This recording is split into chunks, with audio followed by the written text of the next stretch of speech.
Welcome to The Dish, the show that uncovers the stories behind the world's most famous dishes. We are your hosts, Tomo and Megsy from foodfuntravel.com. Join us and expert guests for tasty facts, foodie secrets, and more.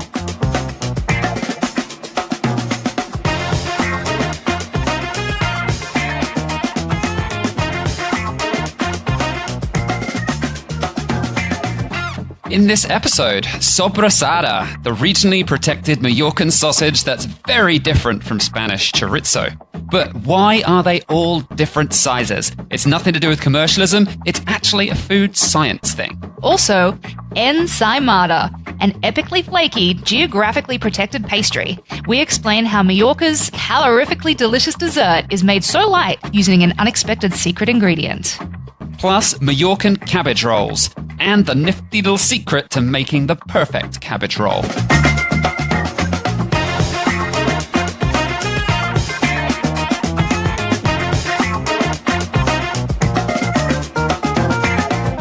Hello everybody, welcome to another episode of The Dish. Hello, hello, hello. It's time to talk about what to eat in Mallorca. Yes, this is something I'd like to learn all about because this is a trip Tomo did without me. Yes, I was very lucky to get sent to Mallorca and Megsy was not allowed to come. I'm in exile. Sad for her, but I learnt a lot and ate a lot and it was awesome. Sorry. Yeah, you will be. Yeah, I know. I'm still paying for this. Yeah. But it was very tasty. And Mallorca, if you don't know, it's an island from the Balearic. In English, sometimes we call it the Balearic, but that's because we're pronouncing it wrong. Is that like Caribbean? Yes. Yeah. Except Americans are pronouncing that wrong. No, who knows? English people are pronouncing this wrong because we call it the Balearic, but it's known as the Balearic. Balearic Islands.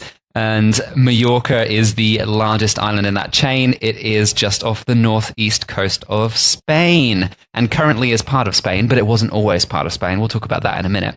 But before we get started, just a quick reminder, please do subscribe to this podcast. If you enjoy it, make sure you do, whether you're on iTunes or anywhere else, subscribe. I know, we love seeing the little numbers go up. They're going up and up and up and up and up as we see all of you lovely people subscribe. And it warms my heart. Well, if the numbers go up, it makes us want to record more episodes. So that's good for you guys and it's good for us because we prefer doing this to doing other less interesting things. Totally. So I like going to Mallorca. It was fun. And I would like to do more of that rather than sitting in front of a laptop all the time. Fair dues. So, do it. Subscribe, leave us a 5-star review if you can. If you can't leave us a 5-star review, don't leave us a review at all. Because, why would you do that? Just don't do it. Just listen to a different podcast. Drop us an email instead. Yeah, just drop us an email. Let us know what we're doing wrong. And then we'll try and improve things. And we'll come back to you. That'll be great. Yeah. All right. Mallorcan food. Sometimes for the English spelled Majorca. Yeah, that's what my mom said. That's what my mom said. She's like, oh, you're going to Mallorca? And I'm like, no. It's Mallorca, but I don't know which spelling is definitely correct. I believe it is the Mallorca, not the Majorca, because that would be Majorca. Well, so I think looking Mallorca up like all the tourism boards and stuff like that, and they're not spelling it with the J. So I don't even know where that came from. But I guess it's like that Marrakesh. Like the way of spelling Marrakesh is two different ways. Like the French and the English version or something. I don't know. Who knows? Not super important. No. Just saying that given how it's pronounced, I believe it's a double L because that's a Y sound in Spanish. Could be totally wrong. Not completely fluent in Spanish. Anyway, as with most of the world, Mallorcan cuisine has been in constant flux, of course, over the centuries, based on all the different influences from all those people who lived there and conquered the islands and that sort of thing. And of course, also influenced with trade and the local produce and the climate. So, it's like everywhere. There's a lot going on. Everywhere's, lots going on. Because it's in the Mediterranean, it has had a lot of people coming in and out over the years. I mean, this is a little topical, but Spain just got voted like the healthiest country in the world.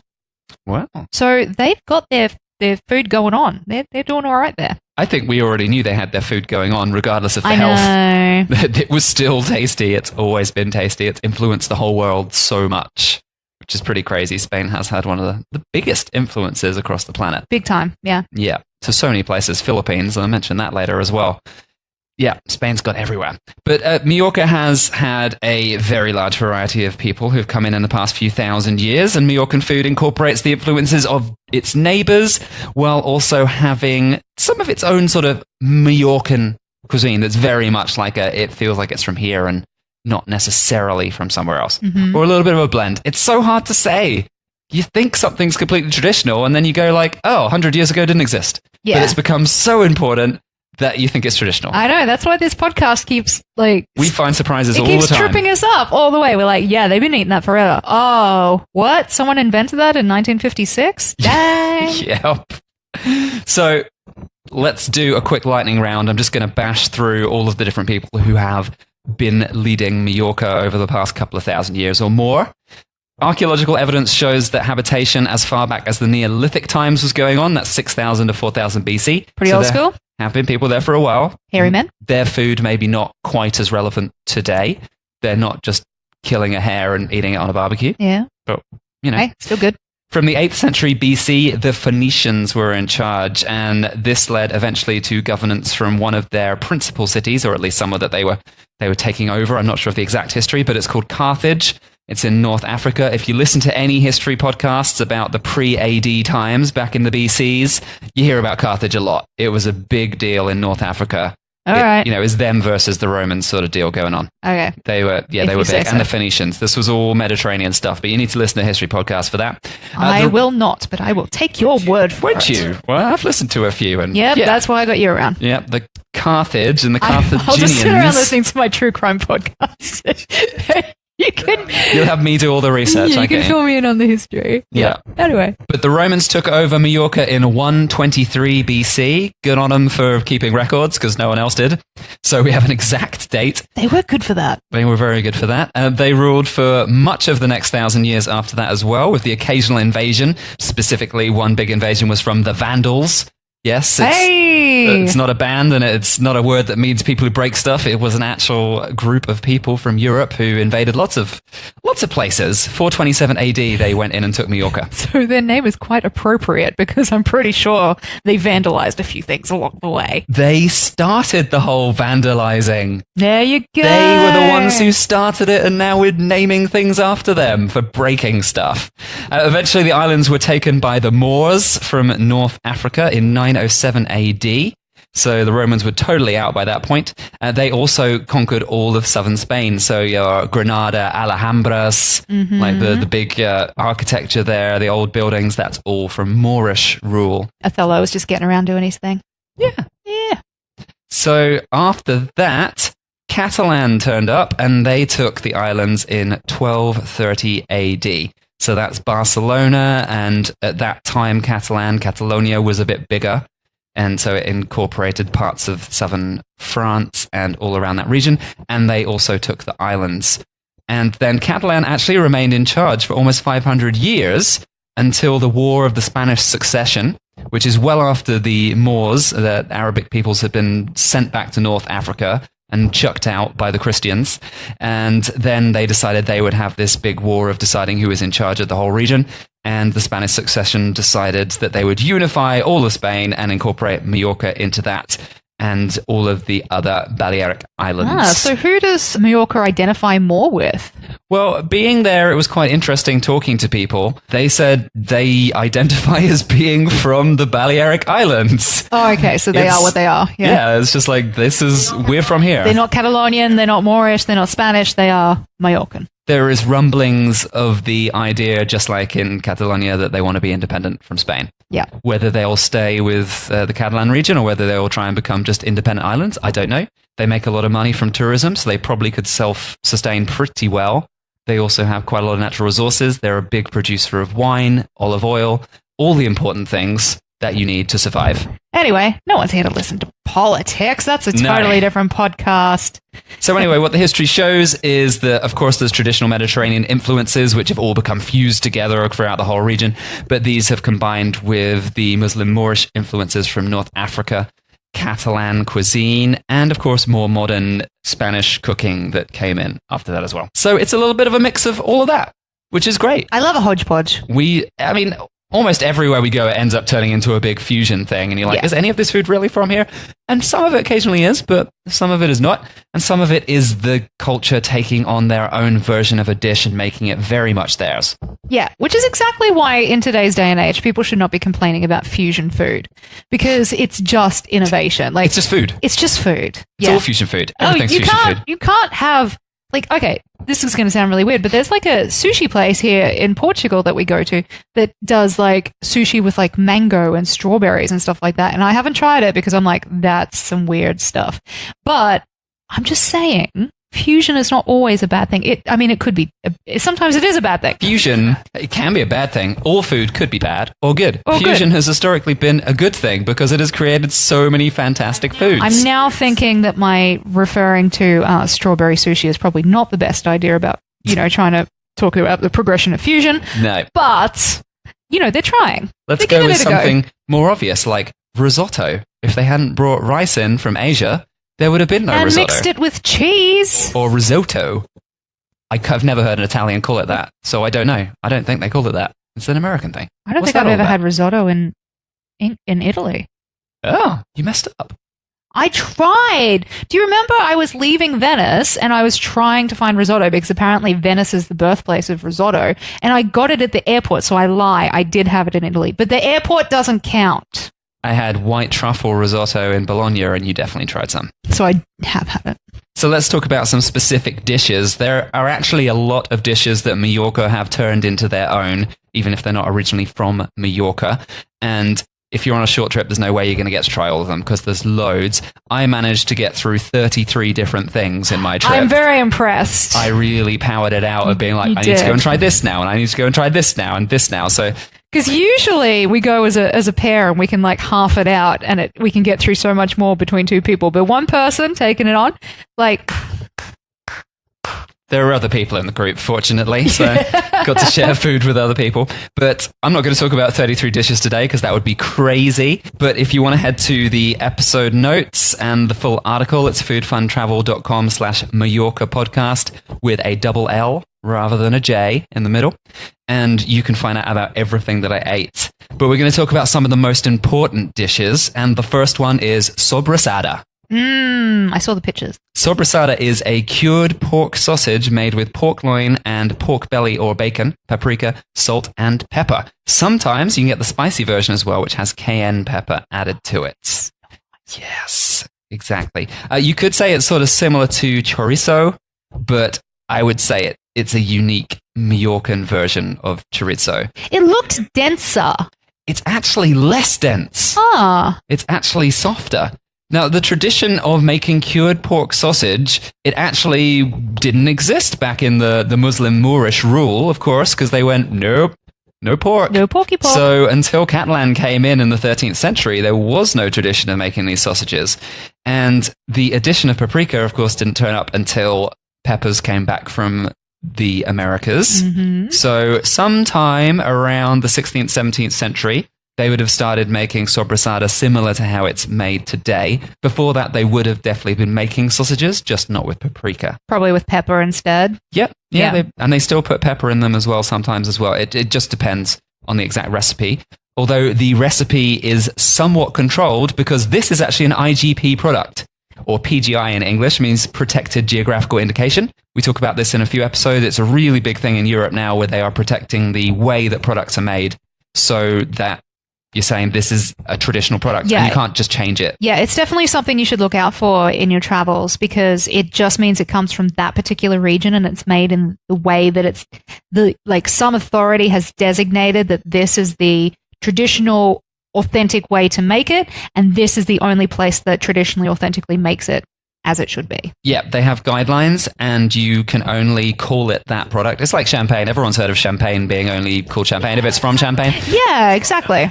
So yeah, in case you're not aware of that, we talk about it in some other episodes. Feta as well. Feta cheese now also has to be specifically Greek from Greece, otherwise it's not. So yeah, it's one of these products. It's specifically from Mallorca. It can't be made outside of the islands there. And sobrassada, as I said, it is quite different from chorizo, even though the ingredients are very similar, but it's actually down to the climate. And we've heard this before going through Italy as well. Like the Parma ham in Italy is different because of the microclimates that they've got around that region. And the high humidity with mild winters that they have, it's what affects the curing process. And actually, it's not a dense sausage. It might look dense on the photos, but actually it's very soft. It almost seems like it's a fresh sausage, but it's not at all. It's definitely a cured sausage. You can eat it cold, you can eat it raw. And the tradition of making these sausages actually began with a very specific cultural tradition, the mantanza, or mantanza, depending on how you pronounce it. They have it in Spain as well as Mallorca. And it's late in the year when families gather together for the annual pig slaughter. Oh! So it's a big deal. They're going to kill all the pigs and they're going to make all the products for the rest of the year. It's such a good thing to get families together for. Yeah. Vegans need not apply for this cultural experience. I've said this before. I would totally be vegetarian if I had to kill my own. Although if you grow up on a farm, it's just life and you just get on with it. Like, I'm such a privileged little princess. Well, for people who don't have access to pork all year round, it wasn't just a family gathering. It was essential. They needed to kill the pigs at the right time of year so then they could get the next generation coming out for the following year.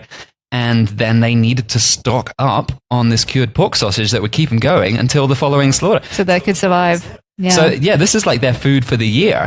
People didn't have as much money back in the day, and they couldn't afford to buy meat all the time, and this was their meat for the whole year. Vegans, listen to that with your privilege. Now, you can cut that out. Yeah, I might not. I'll think about it.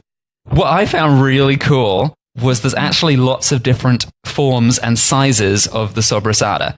So you think maybe with chorizo that like it's the one shape and maybe occasionally it's a bit bigger. Like, I've got this, because you buy it in the supermarket all the time and it's the same chorizo. But when you go and buy it, I went to Seville afterwards and I bought chorizo and they had lots of different sizes of chorizo. So when you're actually in the destination, they've got all these different ones. Now, what they have with sobrassada is they have the small one called longaniza.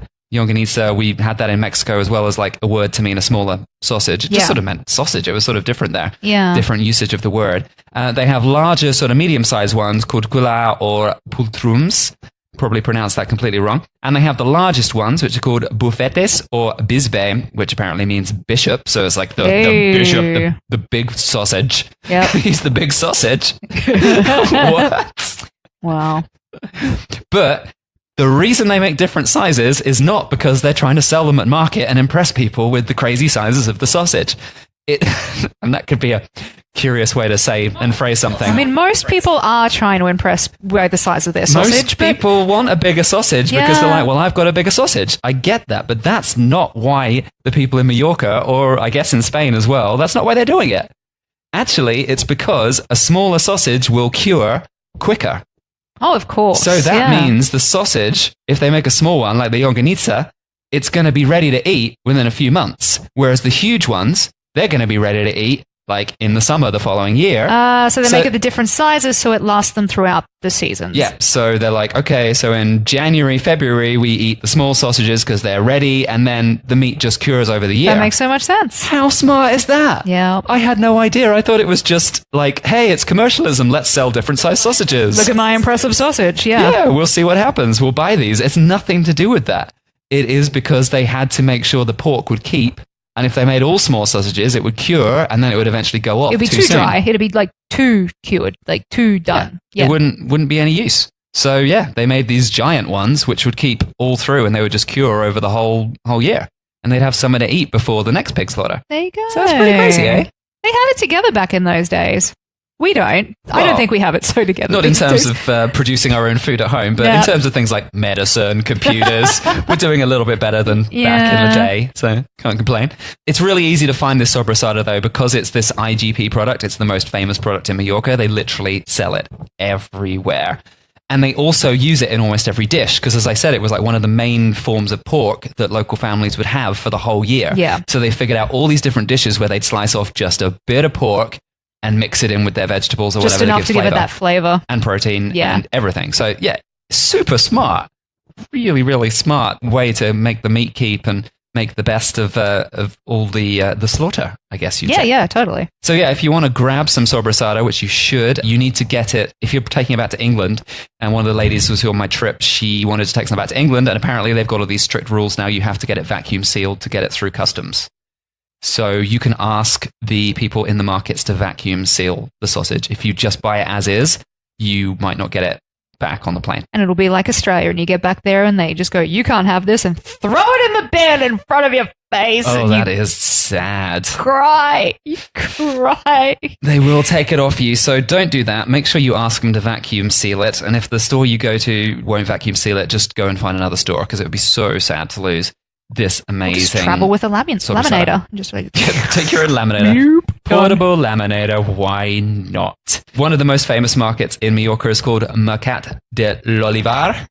And one of the less famous ones, if you want to do something super local, is called Mercat de Pere Garau.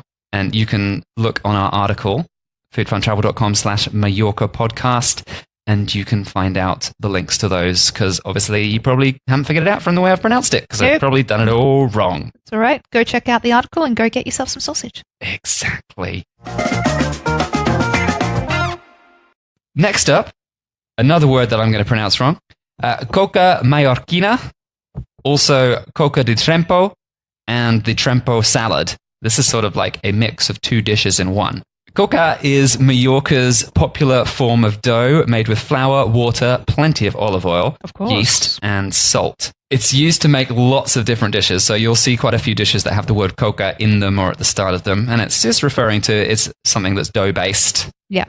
Although coca may be made from any type of flour, Mallorca has a very special local flour that may be used in some versions of coca. A traditional local flour called xeixa is made from the xeixa wheat variety. It's an ancient grain that is native to the island of Mallorca. Oh. So they've got some really old traditional grains that didn't really grow anywhere else. So this is the crazy thing, because actually when I think about Mallorca, I don't envision it to be really big. Like, it's not that big. I mean, you can drive from one side from the south in the capital in Palma to the north side in about an hour. Okay, so it's not that big, but they still are growing grains. Well, islands have these crazy ecosystems, and there's they've got these natural things that happened that hadn't spread to other parts of the mainland, and they still need grains. They need things to eat. Even an island that size, if you think how much smaller the population would have been 1,000 years ago, they would have been subsistence farming, and fair enough. Just like anywhere else, they're making use of the land. And even now, if you get on the bus, although there are lots of big towns, there's also lots of space in between the towns. Yeah, it is not overpopulated. Still lots and lots of farmland going on. So this xeixa wheat produces a medium dark brown bread, so it's a nice... I like a nice brown bread. A nice rich brown bread. But specifically, for what we're talking about here, coca di trempo is the most famous version of this coca mallorquina. And the trempo is the salad part, so it's the topping that goes on top of the bread. And it's very simple. It's made from diced onions, bell peppers, tomatoes, lots of olive oil and salt, obviously. So it's like a little bruschetta. I guess, yes. It is a combination between a bruschetta or bruschetta. Oh, however you say it. Everyone's got so different accents. Bruschetta. It's a combination between a bruschetta and a pizza, mini pizza. So it's quite a very thin flatbread. So the coca in the coca di trempo is super thin, like paper thin. It cooks up to be just this really crispy, almost biscuity type of base. Which typically I don't love, but on this occasion, with this really tasty flour that brings so much flavor to it, and all of these toppings, it doesn't have cheese on it, it's got just the salady vegetable toppings on it, because there's so much of that, and it's like a 1/2 inch thick of topping. So it's like a fresh salada. It's like a cracker. So it's like a cracker, but it's not like a cracker, because it's sort of closer to a thin crust pizza base. Nice, okay. And because you got so much topping on top, it brings all this juiciness to it. So instead of if you get those horrible thin crust pizza bases that just have a tiny bit of cheese and tomato sauce, and you're like, so dry and it's so horrible. Dry. But this is not at all. It's got so much juiciness. They don't overcook the vegetables, so they stay really fresh and juicy. And it's really good. And this is like the sort of thing, from what I saw from the pictures, it's like you can just pick it up as a snack along the way, right? You're like, I'll just have one of those and be on my way. There's loads of them in bakeries. So any bakery you walk past, and I'll mention a few bakeries as we go through this episode, you can just grab one of these. And Good on-the-go snack. real tasty snack, very flavorful. But we actually, when we were on the trip, had a really fantastic coca de trempo with fresh little sardines thrown on top. So it had all of the regular salad stuff, and then just like one little sardine per slice just brings this salty hit. Because they were very fresh sardines. They weren't horribly fishy like you would hate. This was just salty, brilliant. I'll take your word for it. I liked it a lot. I bet you did. Now, there's a secret to making this crispy base because we actually did a cooking class at Clandesti restaurant where we made this. So we got to see exactly how they did it. And what they do is they use silicone paper or baking paper and they roll out the dough on the paper so it doesn't just stick to the bench and then you end up breaking it. Because it's on the paper, you can just pull the paper up and then you flip the paper and you put it straight on the baking tray and it's ready to go. Hey. Super skinny base. So what do they do before baking paper? I don't know. They made it thicker, probably. Yeah, probably. Or they just messed it up. Just broke half the time. Thank you for the invention of baking paper. So, yeah, the cooking class at Clandesti was really fun. It's this crazy venue that's sort of like Dracula's castle meets 80s disco meets hipster street art. Yes. It's so strange, but it's amazing. That sounds like the place I would absolutely want to hang out at. There's just like neon lights underneath all the benches, so they glow pink and stuff like that. And then you've got like animal skulls on the wall. And then street art around the kitchen area. And it's so weird, but it's really cool. That sounds cool. That sounds cool. We tried loads of great food there, actually. And what they focus on is they make contemporary versions of classic Mallorcan cuisine. So we don't have time to talk about all the dishes because there were so many dishes that I tried, 33. Not just there, of course, but I had 33 different Mallorcan foods. And really cool place. Definitely try and do the cooking class. You can check that on the website. And of course, just check out our show notes, foodfuntravel.com/Mallorca podcast. And you can find out a bit more about them and get the links to all of that stuff. All right, I'm going to do a mini breakdown of a few main courses because those two things I just talked about were sort of starters and snacks and products. And we don't have time to do lots of breakdown. A lot of the main courses, I didn't find that there was loads and loads of history to them. It's just like, this is a dish that's been around for a while and it's got this in it. Yeah, fair enough. So I'm not like, there's no big story behind these things, but we do have some desserts coming up later. In fact, this is going to be a dessert heavy episode. Wow, that's not like us. No, that's, we barely make it past more than one dessert in an episode, if any. And so we're going for at least 2 in this episode. Hey, control yourself there, Tomo. Pretty crazy. Woo! But let's lightning round out a few awesome Mallorcan main courses that I loved. Now, my absolute favorite dish was called pica pica. Pica pica. Sounds fun, eh? It's squid cooked in a spicy tomato and onion sauce with a bit of bay leaf. Super simple. Yep, it sounds really, great. really basic. As I said, there's no big story to this. It's like, they've got seafood. They're an island. They've got tomatoes and onions these days. Keep what it are you simple, gonna do? keep it tasty. But why I love this so much is because the seafood flavor of the squid sort of just gets soaked up into the whole sauce. So if you're a seafood fan, which Megzi is not a massive dirty seafood fan, No. she likes a little bit here and there. She likes sashimi, clean, fresh, super fresh, but I like it when it's seafoody and you can really taste the sea. And yeah, this is great. All of the squid goes inside the sauce and everything, the whole dish tastes like the sea. Love it. Another dish called tumbe is considered to be the Mallorcan version of ratatouille, and having likely derived from that exact same cultural influence. Like the Venetians coming in and introducing ratatouille, or was it French? I believe ratatouille is French. And of course, Catalonia, a lot of the southern parts are French, and part of the language is French and Spanish mixed together. And so it's going to come from that, not some influence, not some weird Venetian French influence. Okay, no, cool. It's pretty definitely after the Catalonians turned up. Cool. That's where it happened. And because this dish is made with potatoes, eggplant, bell peppers, which are fried separately, or at least, the 3 of those ingredients are fried together. And then a garlic tomato sauce is made separately on the side. And then you combine them at the end. So it sort of means that you've still got a bit of like texture to the original vegetables. They haven't just been stewed in tomato sauce for hours. Yeah. Which I think with ratatouille they are. I think. We haven't done an episode on ratatouille, so I might be wrong. Maybe you are supposed to cook them separately, and I've been doing it wrong for 10, 20 years. Yeah, all I know is your ratatouille, so I don't know. My ratatouille tastes similar to ones I've had in France, so I don't know. But yeah. So that's the thing. You mix the two together at the end. Obviously, a lot of these ingredients like tomatoes, bell peppers, potatoes, they're all New World ingredients. This dish would not have been something that came in the second the Catalonians turned up in the 13th century because none of these ingredients were available. Maybe they had a dish that bared some similarity, but it's more likely something that's evolved a bit later on. So in the, probably 16th, 17th century. Another really cool dish is lomo con col, which is a pork loin stuffed inside a cabbage roll. You know what? Yep, cabbage rolls. I love Great. cabbage rolls. Anything wrapped in cabbage rolls, I just seem to love. I don't get it, but I do. I don't know, it's just a good way to contain foods. Yeah. Put them inside a cabbage roll. It makes you feel like it's healthier than if you put it inside of a big old tortilla or something. Yeah, a little bit. Now, the difference with this cabbage roll, as opposed to many other cabbage rolls around the world, is they use slices or chunks of meat rather than mince. So they're not mincing up the meat. It's big pieces. Now, cabbage rolls have probably existed at least from the Stone Age, and I'm not kidding. Yeah, no. They've been around forever. There's actually some crazy archaeological evidence about that we talk about a little bit in the Romania episode. You can go back and check that out. I think it's season 2, episode 3. We talk about a bit of the history of cabbage rolls. But Mallorca's version of this is very much focused on the meat part. Mm-hmm. They put a lot of meat inside the cabbage. And I'm fine with that. Of course you are. Mm. And pine nuts and raisins are a typical ingredient. Oh, is that Moorish influence? Well, I don't really know. The raisins side of things probably is. Yeah. But whether this dish existed then, as we said, cabbage rolls have been around for so long, it's quite possible.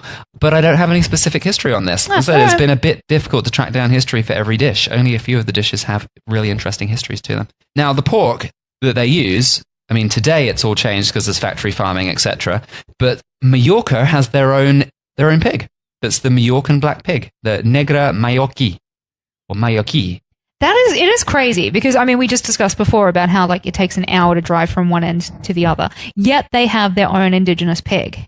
Yep, it's a different genus that's separate from other pigs. Mm. So yeah, this black pig is native to the Balearic Islands. And I have to say, if you've ever had black pig, there's just something about it. Like, you go to Korea and they're like, we're all about the black pig. And you go to, well, here in Portugal, they're like, we're all about the black pig. Spain, we're all about the black pig. Like, it's just, there's something a little special about its meat. Well, I'll tell you why it probably is. At least for Mallorca, it's supposedly because it's a more fatty breed of pig. There you go. Ding, ding, ding. Now, I don't know if that's true with every black pig breed around the world, but the Mallorcan one is a fatty pig deal going on, which is going to make everything better, right? Of course, yeah. Yeah. For lomo con col, the cooked pork is then wrapped in cabbage and other ingredients are added. As I said, pine nuts and raisins are an option, but also very popular. You normally put a bit of sobrassada in, so the sausage. Oh, so it's the chorizo. Yeah, the local chorizo. Dirty. Yeah, mix that in for a bit of extra flavor. Apricot can also be an option, so you got that fruity, extra fruity hit. Yeah. So you don't have to use raisins. You could use dried apricot instead, or you could use both.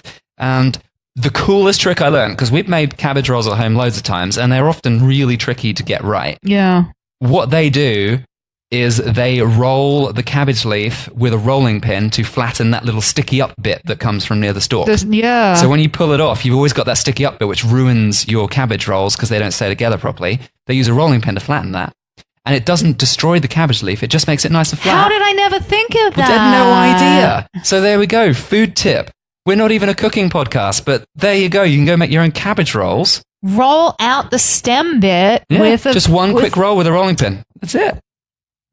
Ding, ding, ding. And then you got a perfectly flat piece of cabbage every time. That makes so much sense, rather than cutting it out, because cutting it out ruins your roll. Oh, okay.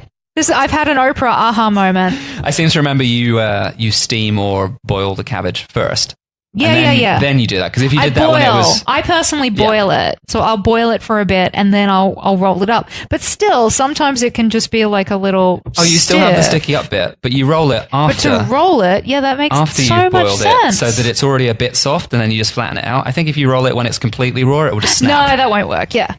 Yeah. Oh, wow. Okay. So that's the trick. There we go. Cabbage rolls for us next week. I love doing cooking classes because I always learn these really cool new tricks. It's fantastic. It's how the locals do it. That was also part of the cooking class I did at Clandesti. We did try this dish at other places as well, and I can't guarantee what dishes they'll make if you go and do the cooking class there, but I totally recommend looking them up because it was a very cool place. All right, now it's time for our double dessert round. Are you ready for sweets? I'm ready. You can handle it? I'm so interested because you never get to sweets. Because, I mean, you said you ate like 32. We've got to sweets so many times in these episodes. We keep saying every time, we never get to sweets. Let's do a dessert. I think almost every episode where we said that, we did a dessert. So there's always one. There's always one. Well, now we've got two. Okay, let's do it. I feel like the more we travel, the more we find desserts that we'll actually eat. Okay, this first dessert is the most famous dessert of Mallorca. It's called Ensaimada. Ensaimada is incredibly light and very flaky pastry. It's sort of like a super light croissant. Okay. So yeah, this has got that texture where it's just all these little tiny layers that have all puffed apart. I love that. I would sit there peeling every single layer apart and eating them all individually. Oh yeah, you'd take like 2 hours to eat one ensaimada. Yeah. It would be pretty crazy. I love it. But it's flatter, much flatter than a croissant, and it's big and it's round. Well, it doesn't have to be huge, but it's a flat, round pastry. It sort of looks more like a Danish pastry, but sometimes they are served as very big, like family-size ones that are sort of 20 inches across. Yeah. 15 inches across. They're like full-size, big pizza size. And so when it's that big, it's sort of like a scroll, right? It's sort of like maybe like a big Cinnabon. But they're all like a scroll, yeah, but they're not like a Cinnabon scroll. No, well, in fact, I'm going to explain exactly what the look of it is. Now, the basic version of this, they top with lots of powdered sugar, but there's also some more complicated versions that are topped with slices of fruit, like sugared fruit and fruit compote and that sort of thing. So yeah, I mean, the classic one just topped with sugar is what you'll see most places, but you can get like dirty versions with lots of fruit on. Now, ensaimada gains its incredible texture and flaky layers from lard. In fact, of course. It's lard. What are you going to do with all that excess pig fat? Well, let me tell you. Let's make a dessert. That's it. Lard keeps really well. So once you made your sobrassada, you're going to have a bunch of fat left over. What are you going to do with it? So yeah, in fact, the word siam in ensaimada, the word siam means lard. That is what the word is. And actually, the translation of ensaimada is enlarded. Mucho larded. Many lards.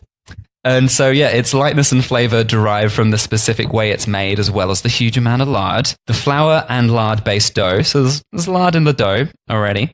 It's rolled paper thin, like super thin, like you pick it up and you can see through it. Wow. It's really thin. I don't even know how people do that, because there's so much fat in it, I guess. And then, in case you didn't think there was enough lard in it. I didn't. No, because obviously you're like, it doesn't sound like there's enough lard. No. If I can see through it, I must need more lard. Well, the way to make it so you can't see through it anymore is to smear it with dense coatings of lard. That sounds about right, yeah. So yeah, you got this paper-thin dough smeared with lard, and then they roll it into a tube. So they literally roll it up like wrapping paper into a little tube, and then they coil it. And that is then left to sit for hours and hours and hours to rise. So the dough ferments, so the flavor improves, but also, of course, air grows inside it so that this thing's going to be super flaky and light. Yeah. So it's going to be airy. Yeah, the longer really it sits, the more incredible it gets. Now, a lot of websites say it's about typical to leave it to rise for 12 to 18 hours in that form. So you put it on a baking tray, just leave it for 18 hours. I heard it was more like 48. That's the thing. Now, the place I went and actually saw this made, they said they leave theirs for 48 hours because they reckon it makes it much lighter and better. And to be fair, their pastries are fantastic, so I'm not going to disagree with them. Yep. Just the other sources, no one says that anyone leaves it that long. So I don't know. That could be a special case. Well, people are impatient and people also don't necessarily have the time to leave it that long, or just make more batches. Yeah. You just start 2 days earlier and then you're sorted for the rest of the year. Just bake it 2 days in advance. I guess you'd have to just give it a taste test, like a 12-hour, a 24-hour, and a 48-hour, and see which is the tastiest of them all. Well, apparently these guys, who are very experimental with their production of classic recipes, and I'll talk about them in a minute, they leave it for 48 hours. That's what they told us when we chatted with them. And It's then baked at very high temperatures so that it cooks real quickly. It gets a little bit crispy on the outside and nice and airy on the inside. And of course, those layers just expand. And because of all the lard because it's rolled up, it's just this paper thin roll, but every single part of that roll is going to expand and separate because of so much fat in between. What shocks me the most is something with this much lard, when you bite into it, it's so light. I was just thinking this. I was like, how is this light and how is this a dessert? I can't tell you how this works. I saw the guy in the bakery smear lard everywhere. He must have put like 2 tablespoons of lard smeared onto one tiny pastry, and yet it somehow just dissolves and disappears. Maybe it soaks out of the pastry onto the baking tray. I don't know. But it's so light. It tastes lighter than a croissant because croissant's so buttery. It tastes sort of like dense almost, and you can taste the fat. But this, you can't. You bite into it, just go, there's no fat in this. This is healthy. This is air dessert. Surely. I don't know, but it's amazing. It's just one of the most unique pastries I've tasted. Really, really good. Now, Mallorca claims that the ensaimada originated in Mallorca. The exact date at which this might have been created is very unclear. Of course. It happens all the time. But the earliest written recipes for it only appear from the mid-18th century. But prior to those recipes, there is a legend that claims that a Jewish baker presented the ensaimada to Jaume I of Aragon, who was the king of Barcelona and the Catalonians at the time. Mm-hmm. And that would have been when he conquered Mallorca. And the baker went, please take this food and don't kill me. Yeah. And it's the 31st of December, 1229. We have yum-yums. Be nice to us, please. Yeah, we'll make you these. And apparently Jaume was very impressed with the food, but that's a legend, not written record from what I can tell. Other food historians believe that the pastry probably predated the more modern version, because of course there was no lard at that point, because it was Moorish rule. And a Jewish baker wouldn't have been making pork lard either. Oh, no, I didn't think that. Yeah, so there would have been no lard in it when they first turned up. That's not kosher at all. Totally not. That story makes no sense. So there's another pastry that would have existed on the island, or probably existed on the island, that would have predated the ensaimada, which is based on Moorish cuisine, and it's called bolemes dulces, or at least in Spanish it is. So another sweet dessert, but instead of using lard, they would have used butter made from sheep's milk.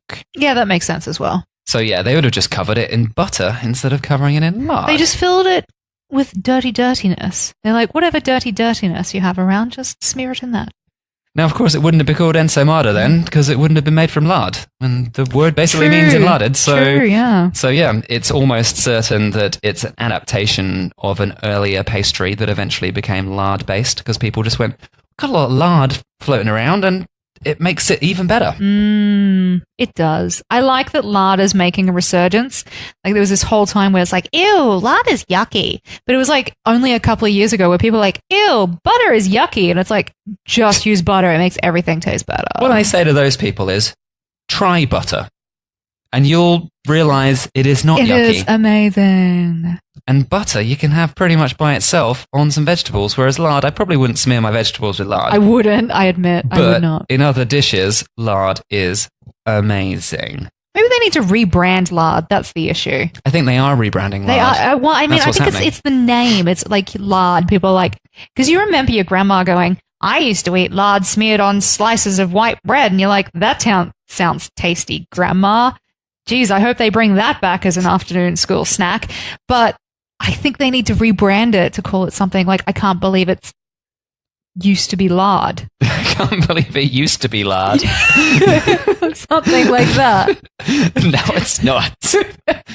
That sounds pretty good. I think you should contact the lard people. I will. Like, I'm emailing them right now after we finish this. I've got a thing for you. I can't believe it used to be lard. I can't believe it used to be lard. That sounds pretty good. Now, the ensaimada is such an important dish that it has also gained an IGP or PGI, so it is just produced in that region. And I certainly saw a lot of people actually walking onto the plane carrying their own takeaway ensaimadas when I was leaving. They sell it, when you're taking it away, they sell it in this really cool looking octagonal box. So it's just, it looks like a cool gift to take. And the bottom of the box has obviously got spotty, lard, fatty bits on it, which always happens when you buy pastries and things. But yeah, the boxes look cool and it's fun. And so many people taking away. It has become a very popular dish. And I can understand why. It's so light. It's crazy. But yeah, as I mentioned before, I went to see them actually making these. And that was in the basement kitchen of Fornet de la Soca, which is a bakery where they're trying to rediscover and recreate the historical recipes of Mallorca and the Balearic Islands. I love places that are doing stuff like this. Yeah, exactly. They're searching out forgotten recipes or searching out like the traditional ingredients that made recipes that maybe have been updated with like non-traditional ingredients. So, they're using the old flours and they're using older things that would have actually been used in the past.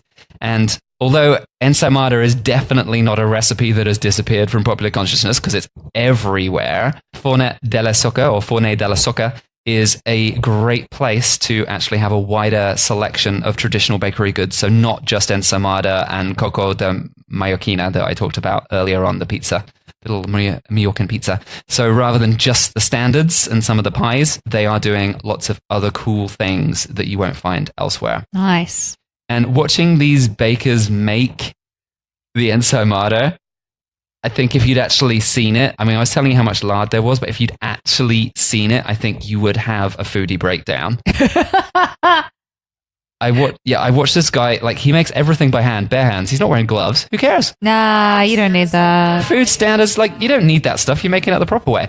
He literally was just dunking his fingers. Because there are a lot of people that believe the thing that makes dough like the best that it can be is the warmth of your hands and it's bacteria and natural yeast in your hands perhaps as well. I don't know about bacteria, but it's really a warm thing. So if you're wearing gloves, you lose that contact with the dough and it doesn't make it as good. It's really this warmth to warmth thing that actually makes dough really soft and really plush, and that's what you want from it. That's why you love what grandma makes, because she's just like, making it with her own hands, where if you get it from a store, it's like machine made or made with gloves, and it just doesn't have that TLC that hand, it's like holding a newborn baby. It needs that touch. Well, this huge dude in the basement was definitely giving it some TLC. Yep. Some hardcore TLC.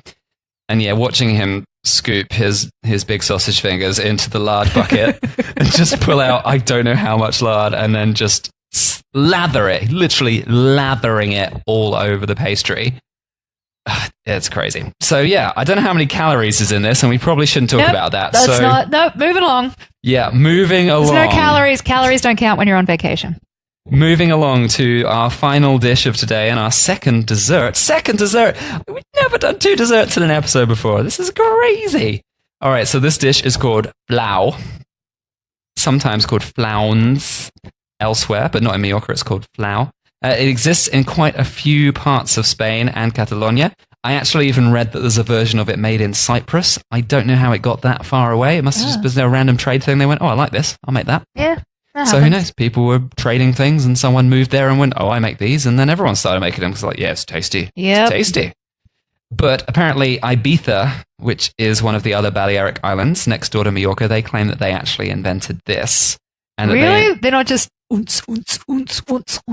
Believe it or not, club music was not part of the Ibizan culture before the 80s. I don't believe it. Or 90s. Nope, I don't believe it. That was not... The Romans were not rocking out to some hard house in BC's. Are you sure? I'm very sure.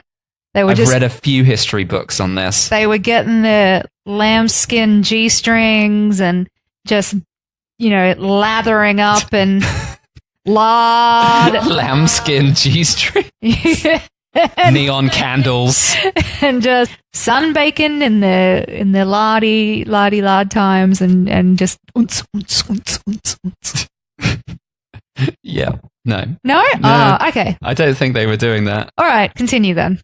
All right. So yeah, Ibiza, they claim that this was their dish. It's terrible that that's the idea of Ibiza, and they're really trying to change it. They're really, really pushing hard. They're like, Ibiza, bring your family. And everyone's like, Yeah. Bring my family to the nightclub? No, thank you. They are trying. I shouldn't judge. I've never been there. I am sorry, Ibiza. I've not been. I am being judgmental. Invite me. Change my mind. Yeah, invite me and we'll let people know if it's actually a good place to go. But Mallorca is definitely family friendly and single friendly. I think Mallorca was a nice all-round balance of everything. I did actually really enjoy the time there. So the Ibizans claim that this dish, flau, was something they were making before the Catalonians turned up in the 13th century. The earliest written reference to this, apparently, is from 1252. A dish with history! Dang. This never happens, although I couldn't find an actual source for that written reference. But I did find a source for an actual book written by Ramon Llull or Ramon Llull. He sounds legit. Just go with that, yeah. The book's called Blanquerna, and it's a novel that was written in 1283, and apparently he mentions flau in the story. I did not read the whole novel to find out if he mentioned flau. But the book seems to exist, and people say he did. He sounds like an honest person. Well, he's called Ramon. Exactly. Must be true. Yeah. So, I mean, that's like one of the oldest written references to any dish that we've talked about in this episode or on the actual article as well. So, this apparently was a thing. When the Catalonians turned up, this writer went, flau. Nice. Ibizan flau, it's sort of like a cheesecake made with cottage cheese, eggs, sugar, and mint, and sometimes aniseed is actually added as well. Ooh. Now, the Ibizan version is more like a pie, and the Mallorcan version that I found, this was at Forner de la Soca, because they're making all these historical recipes. Mm-hmm. It differs from the Ibizan version, which I've seen photos of. Obviously, as we said, we haven't been to Ibiza, but the Ibizan one's more like a pie. The one in Forner de la Soca is more like a little like 3-inch across little pastry around the outside, and a big load of cheesy, eggy wonder in the middle. Oh, yum. But it's believed to highlight the fact that this would have been a Moorish influence that invented this dish. Well, firstly, it's got mint in it, which is very popular in North Africa. Of course. That's a flavor that you would definitely put in. And of course, because of the dates of the references, it suggests that people found out about this dish around after Moorish Catalonia. Time. Yeah. After Catalonia invaded, they then had written references. It doesn't sound like all of these other places that claim that they have flau, which they do. They have it over other parts of Spain and Cyprus. It doesn't seem like there's any reference proving they had it sooner. So the Ibizan version or Mallorcan version is almost certainly the original one, from what we can tell. Nice. Now, flau was a traditional dish eaten on Easter Sunday, specifically on Easter Sunday. And the reason being that it's the time of year when the fresh cheese that they were making, the cottage cheese, or requesón, it's another word, like a fresh Spanish-style cheese. Don't know if that's the original word or if it's the word they use today. It would have been most creamy and most available because it was springtime. So they would have been making lots of dairy, and it had been creamy and awesome. Well, that makes sense because all of the mummies were feeding their babies. And so it's like, let's go get me some of that milk. That's the crazy thing, because people didn't necessarily have dairy all year round in the past. Today, no, they would have just had it in the spring. Today we stimulate cows and such to produce milk all year round and force their process, but in the past they might not have had natural milk all the time. No. So it's different today. That you I mean, I guess that's why they would have made cheese, because it's something that lasts and keeps. Yeah. Yeah, especially hard cheeses that would mature for a very long time. As we were saying about Sobrassada before, certain ones would take longer to mature. Yep. Which means you'd have them later in the year. And then the fresh cheeses that they would use to make the flau would have been around early in the year during the spring, when they were just coming straight out of the cow. There you go. Nice. So that's flau. And that's it for Mallorcan food. Wow. There's some... Okay, so when are we booking a flight to go to Mallorca? We might be going back to Mallorca soon. Yeah, please. Because, I mean, I really need to try all of this. Yeah, there were some very, very tasty dishes. And there's a lot more dishes. If you look at the full article, 33 different things, including food and drinks. Haven't even got around to mentioning drinks. We're not going to do that in this episode, so do check out the article, foodfuntravel.com/Mallorca podcast with a double L rather than a J. And if you love the show, please subscribe. Please leave us 5-star reviews. Anything less than 5-star is basically saying the show's average. If you don't like the show that much, listen to something else. lots of other good shows to listen to. I'm not average. I'm fabulous. Yeah. Not everyone's going to love the show, and it's fine. We accept that. No, we get that. That's cool. You do you. It is not a problem. There's lots of shows that I don't love. And if I don't love them, I don't leave them a review. If I do love them, I leave them a review. Yeah, absolutely. You might not know this if you don't do podcasting and blogging and stuff, but it's actually pretty competitive and pretty difficult. And if people start leaving you 1-star reviews, even though you're actually doing a pretty reasonable job that most people love, it can mess up your entire show. Like, it'll mean that your show just doesn't get ranked anymore just because a few people leave a 1-star review. Which we've never had. We've never had a 1-star review, but I mean like 3-star reviews a couple of times. Not on this show. Not on this show, on other shows. And I'm like, just listen to something else. If you like the show, you like the show. If you don't, listen to something else. Your review does not help people that you say that Meg's too Australian. It doesn't help people at all. I can't help that. I just am. They can listen to the show and make up their own mind if she's too Australian. No, but we love having you all here. Thank you so much for listening in, and thank you. Tell your friends. If you really like the show, please tell your friends. And if you've got other foodies that you think they might enjoy this, share the love. Also, make sure that you subscribe so that every time we release a new episode, it comes straight to your little wherever you're listening to, if it be iTunes or if it be Podbean. We love Podbean personally. I have it set up on Podbean so that when I get a new episode, it automatically downloads it for me to listen to. I like that. I think they do that on iTunes too, but I just like Podbean because we're Android. We're Android phone people, not Apple phone people. So that's why Podbean is great. Be what you be, do what you do. But subscribe either way. Yeah. All right. Not sponsored by We by the way. Just saying. We just happen to like Podbean. No, I just like Podbean. Happens to be what we use, and that's what we're hosted on as well. So cool. That's it for this episode. If you want to support us more, then go to foodfuntravel.com/extras and become a patron of the show. You can do that for as little as $1.50 a month, and then you also get access to bonus episodes. All right. That's it. And once again, show notes for this episode, foodfuntravel.com/Mallorca podcast with a double L, not a J. All right. Thank you for listening, and we will be back with another tasty dish very, very soon. Thanks for listening to The Dish. Don't forget to subscribe and keep this podcast on the air by giving us a 5-star review on iTunes or wherever you listen. Also, come join our foodie community on Facebook in the Food Worth Travelling For Facebook group. Catch you next time.